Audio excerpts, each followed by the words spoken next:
Hello student, आपका हमारे YouTube channel पर स्वागत है। दोस्तों, आज हम इंडियन हिस्ट्री के अगले चैप्टर के बारे में बात करेंगे। देखिए, क्लास 12th की इंडियन हिस्ट्री के बारे में बात करेंगे और अगले चैप्टर का नाम है विचारक, विश्वास और इमारतें। सांस्कृतिक विकास के बारे में हम बात करेंगे इस चैप्टर में। तो आज का जो चैप्टर है उस चैप्टर का नाम है विचारक, विश्वास और इमारतें, सांस्कृतिक विकास। देखिए, 12th क्लास एनसीईआरटी का अध्ययन करेंगे। तो देखिए, एनसीईआरटी में से क्वेश्चन परीक्षा में पूछे जाते हैं, इसलिए इसका अध्ययन बहुत जरूरी होता है और बहुत ज़्यादा इंपॉर्टेंट है हमें परीक्षा की दृष्टि से। चलिए हम बात करते हैं चैप्टर के बारे में। सबसे पहला पॉइंट है, महान दार्शनिकों ने विचार मौखिक लिखित परंपराओं में संग्रहित हुए।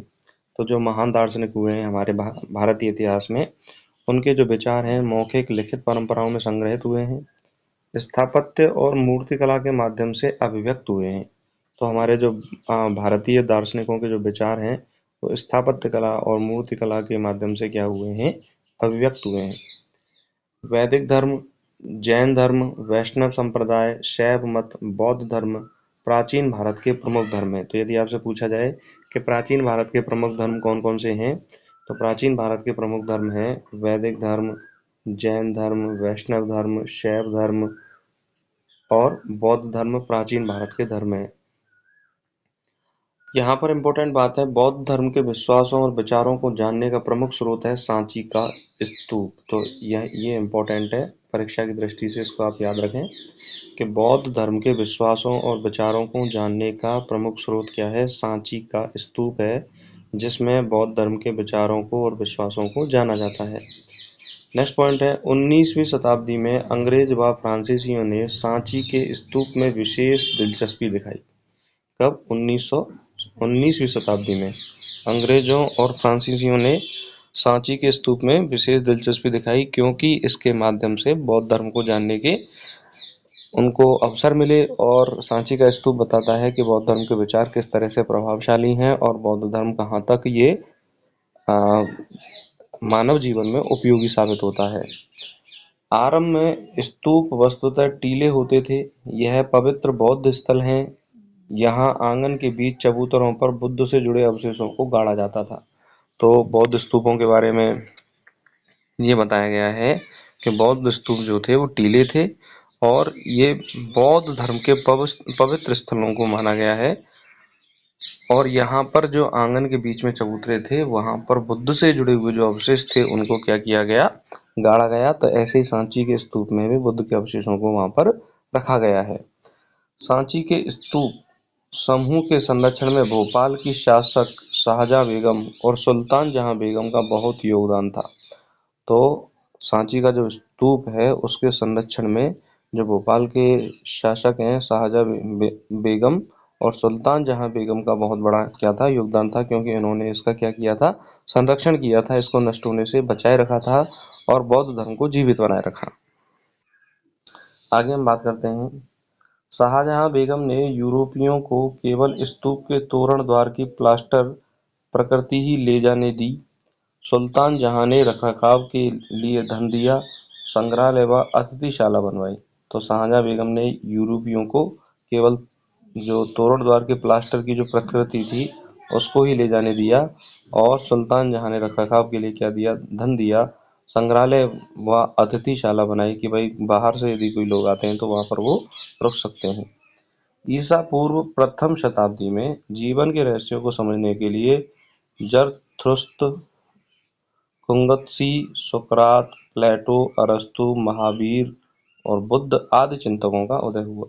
तो जो बुद्ध हैं, महावीर हैं, इनका जो उदय है वह कब है, ईसा से पूर्व जो पहली शताब्दी है उस समय पर इनका उदय होता है। और यह अपने विचारों से पूरी दुनिया को प्रभावित करते हैं और आसपास के लोगों के जीवन में बहुत सारा बदलाव ये अपने जीवन में, उनके जीवन में लेकर आते हैं। पूर्व वैदिक परंपरा में ऋग्वेद में अग्नि, इंद्र आदि कई देवता की स्तुति है और यज्ञों का विशेष महत्व है। तो देखिए, वैदिक जो धर्म है उसमें देवी देवताओं की स्तुति की गई है और यज्ञों को बहुत पवित्र माना गया है। यज्ञों को महत्व दिया गया है यज्ञों को, क्योंकि यज्ञों के द्वारा जो है वहां पर वातावरण के लिए बहुत ज्यादा जरूरी है और मानव जीवन में जो कोई भी कार्य हैं उनकी सफलता के लिए यज्ञों के महत्व के बारे में बात की गई है। बुद्ध और महावीर जैसे चिंतकों ने वेदों पर प्रश्न उठाया, जीवन का अर्थ तथा पुनर्जन्म आदि के बारे में जानने का प्रयास किया। तो गौतम बुद्ध और महावीर भारतीय ऐसे विचारक हैं, चिंतक हैं।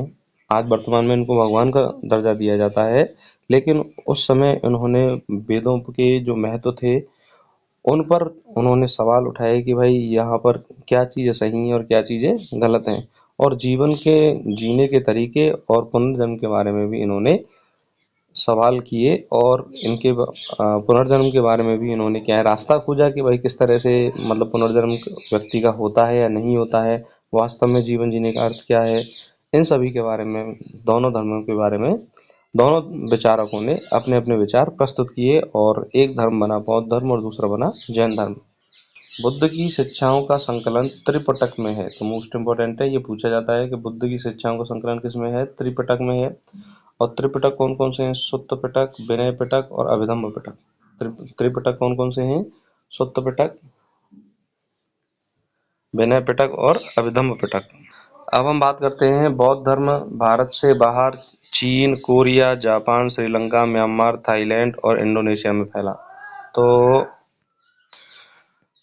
बौद्ध धर्म भारत से बाहर कहाँ फैला? चीन, Korea, Japan, Sri Lanka, Myanmar, Thailand और इंडोनेशिया में बौद्ध धर्म फैला। जैन विद्वानों ने प्राकृत, संस्कृत, तमिल भाषाओं में साहित्य का सृजन किया। तो जो जैन विद्वान थे उन्होंने 3 भाषाओं में अपने साहित्यों को लिखा। पहली है प्राकृत भाषा, दूसरी संस्कृत और तीसरी तमिल भाषा में अपने साहित्यों को लिखा। बुद्ध के संदेश सैकड़ों वर्षों के दौरान पूरे उपमहाद्वीप में तथा उसके बाद मध्य एशिया होते हुए चीन, कोरिया, जापान, श्रीलंका से समुद्र पार कर म्यांमार, थाईलैंड और इंडोनेशिया तक फैले। तो जो भारत से बाहर जो बौद्ध धर्म है वह कई देशों में क्या है? फैल जाता है। बुद्ध के शिष्यों के दल ने संघ की स्थापना की। किसकी स्थापना की? संघ की। बुद्ध के अनुयायी कई सामाजिक वर्गों से थे, परंतु संघ में आपने सब बराबर माने जाते थे। मतलब संघ जो था, बुद्ध के शिष्यों का जो समूह था उन्हें संघ नाम दिया गया, और वहां पर कोई भी भेदभाव नहीं था, वर्ग के आधार पर सबको बराबर सम्मान दिया गया।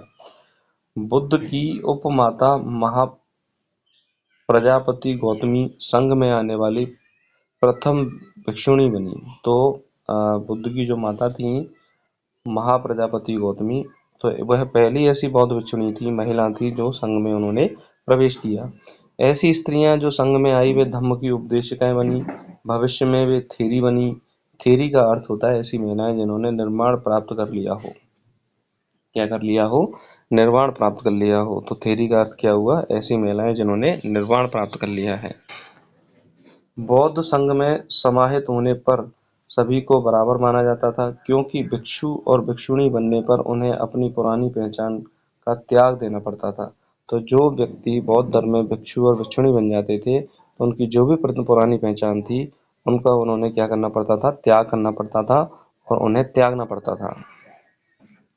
नेक्स्ट पॉइंट है, बौद्ध धर्म में निर्वाण का अर्थ क्या है? देखिए, अहंकार और इच्छा का समाप्त होना ही क्या कहलाता है? निर्वाण कहलाता है। तो बौद्ध धर्म के अनुसार अहंकार, व्यक्ति के अहंकार और इच्छा की यदि समाप्ति हो जाएगी तो वह निर्वाण को प्राप्त कर लेता है।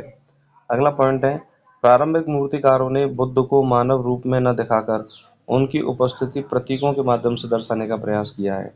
तो प्रारंभ में जो महात्मा बुद्ध को जो मूर्तिकार थे उन्होंने मूर्ति में उनका मानव रूप नहीं बनाया था, उनके प्रतीकात्मक चिन्ह बनाए, जिनके माध्यम से लोगों को बताने का प्रयास किया गौतम बुद्ध के बारे में। सांची के स्तूप में सालम भंजिका की मूर्ति इस बात का इंगित करती है कि जो लोग बौद्ध धर्म में आए उन्होंने बुद्ध पूर्व और बौद्ध धर्म से इतर दूसरे विश्वासों, प्रथाओं और धाराओं से बौद्ध धर्म को समृद्ध किया। तो जो सांची का स्तूप था उसमें सालम भंजिका थी, इसकी मूर्ति इस बात की ओर इशारा करती थी कि जो लोग बौद्ध धर्म में आ रहे हैं वो बुद्ध से पूर्व और बुद्ध धर्म के बाद जो विश्वास और प्रथाओं में और धाराओं से बौद्ध धर्म को उन्होंने क्या किया था? बौद्ध धर्म को समृद्ध किया था। नेक्स्ट पॉइंट है, वैष्णव धर्म हिंदू धर्म की वह परंपरा थी जिसमें विष्णु को सर्वाधिक महत्वपूर्ण देवता माना जाता था। तो वैष्णव धर्म में विष्णु को क्या माना गया? सर्वाधिक महत्वपूर्ण देवता माना गया। शैव परंपरा में शिव को सर्वोच्च परमेश्वर माना गया है। क्या माना गया है? शिव को सर्वोच्च सर्वोच्च परमेश्वर माना गया है। और वैष्णव धर्म में विष्णु को सर्वोच्च भगवान माना गया है, ईश्वर माना गया है। महिलाएं और शूद्र वैदिक साहित्य पढ़ने सुनने से वंचित थे, जबकि पुराणों को वो सुन सकते थे। तो मोस्ट इम्पोर्टेंट है कि जब वैदिक काल था तो उस समय महिलाओं और शूद्रों को अ, मतलब स्थितियां ऐसी बन गई थी वैदिक काल के बाद कि महिलाओं और शूद्रों को वैदिक साहित्य ना तो वो पढ़ सकते थे ना सुन सकते थे, लेकिन पुराणों को वो क्या कर सकते थे, सुन सकते थे। नेक्स्ट पॉइंट, बौद्ध दर्शन के अनुसार शिव अनित्य है और निरंतर बदल रहा है। विश्व अनित्य है और निरंतर बदल रहा है। तो बौद्ध धर्म मानता है कि वह विश्व का जो है वह लगातार परिवर्तनशील है और विश्व में हमेशा बदलाव होते रहते हैं। स्तूप का ऊपरी ढांचा जो प्राय एक छज्जे जैसे होता है उसे हर्मिका कहते हैं। तो पूछा जा सकता है आपसे कि बौद्ध धर्म में हर्मिका क्या है। तो हर्मिका जो बौद्ध स्तूप होते हैं उनका ऊपरी ढांचा है जो एक छज्जे के रूप में होता है उसे हम क्या कहते हैं, हर्मिका। स्तूप की हर्मिका के ऊपर जो मस्तूल बनाया जाता था उसे यष्टि कहते थे। क्या बोलते थे, यष्टि। तो यष्टि क्या है, स्तूप की जो हर्मिका है उसके ऊपर जो मस्तूल बनाया जाता था उसे क्या बोलते थे, यष्टि। सांची और भरभूत के प्रारंभिक स्तूप बिना अलंकरण के हैं। उनमें केवल पत्थर की वेदिकाएं और तोरण द्वार हैं। तो सांची का जो स्तूप है और भरभूत है वो बिना अलंकरण के हैं। ये मोस्ट इम्पोर्टेंट है, परीक्षा की दृष्टि से बहुत पूछा जाएगा। उनमें केवल क्या लगी हुई हैं, पत्थर की वेदिकाएं और तोरण द्वार लगे हुए हैं। क्या लगे हुए हैं, पत्थर की वेदिकाएं और तोरण द्वार। नेक्स्ट पॉइंट है, जैन धर्म के प्रवर्तक महावीर ने अवधारणा प्रस्तुत की इसकी संपूर्ण विश्व प्राणवान है। तो जैन धर्म के जो प्रवर्तक हैं महावीर, उन्होंने बताया कि संपूर्ण विश्व प्राणवान है, मतलब सभी जीव जो है वो जीवित हैं। उन्होंने अहिंसा के सिद्धांत का प्रतिपादन किया और अंतिम लक्ष्य मोक्ष प्राप्ति को बताया। जैन धर्म में प्रमुख 5 व्रत हैं, सत्य, अहिंसा, अस्तेय, अपरिग्रह और ब्रह्मचर्य। कौन-कौन से हैं? सत्य, अहिंसा, अस्तेय, अपरिग्रह और ब्रह्मचर्य जैन धर्म के प्रमुख 5 व्रत हैं। चलिए चैप्टर के इम्पोर्टेंट पॉइंट के बारे में बात करें। बौद्ध धर्म का इतिहास कौन बताता है? सांची के स्तूप के द्वारा बौद्ध धर्म के इतिहास के बारे में जानकारी मिलती है। विस्तृत संदर्भ, वैदिक धर्म, जैन धर्म, वैष्णव धर्म, शैव धर्म और बौद्ध धर्म पर इस चैप्टर में बल दिया गया है। सांची के स्तूप की खोज, सांची की मूर्तियों के बारे में बताया गया है। धार्मिक वाद विवाद बौद्ध धर्म की पुनर्रचना को करता है, इसके बारे में बताया गया है। प्राचीन वैदिक धर्म, जैन धर्म और वैष्णव धर्म और शैव धर्म है। तो प्राचीन धर्म कौन कौन से हैं? वैष्णव धर्म है, वैदिक धर्म है, बौद्ध धर्म है और शैव धर्म है। महावीर, सिद्धार्थ, वैदिक काल की उपासना रीति क्या थी, इन सभी के बारे में बताया गया है। बौद्ध धर्म की 2 शाखाएं थी, हीनयान और महायान। और जैन धर्म की 2 शाखाएं हैं, श्वेतांबर और दिगंबर। त्रिपिटक और जातक पिटक उपनिषद इतिहास को यानी धर्मों को मानने के लिखित स्रोत हैं। जैन बौद्ध धर्म का प्रचार प्रसार, मथुरा गांधार मूर्तिकलाएं, बिहार चैत्य स्तूप, अष्टांगिक मार्ग, बौद्ध धर्म के 4 आर्य सत्य, इन सभी के बारे में इस चैप्टर में आपसे बात की गई है। तो इस तरह से दोस्तों हमने ये एनसीईआरटी का जो हिस्ट्री वाला जो भारतीय इतिहास के कुछ विषय हैं उसकी जो दूसरी पुस्तक है उसका दूसरा चैप्टर हमने पढ़ा। आशा करता हूँ कि आपको ये चैप्टर समझ में आया होगा और इसी के साथ आपको ये क्लास कैसी लगी कमेंट करके ज़रूर बताएं और इस चैनल को ज़रूर सब्सक्राइब करें और एनसीईआरटी की जो अन्य क्लासेज हैं उनका अध्ययन ज़रूर करें। नमस्कार, धन्यवाद।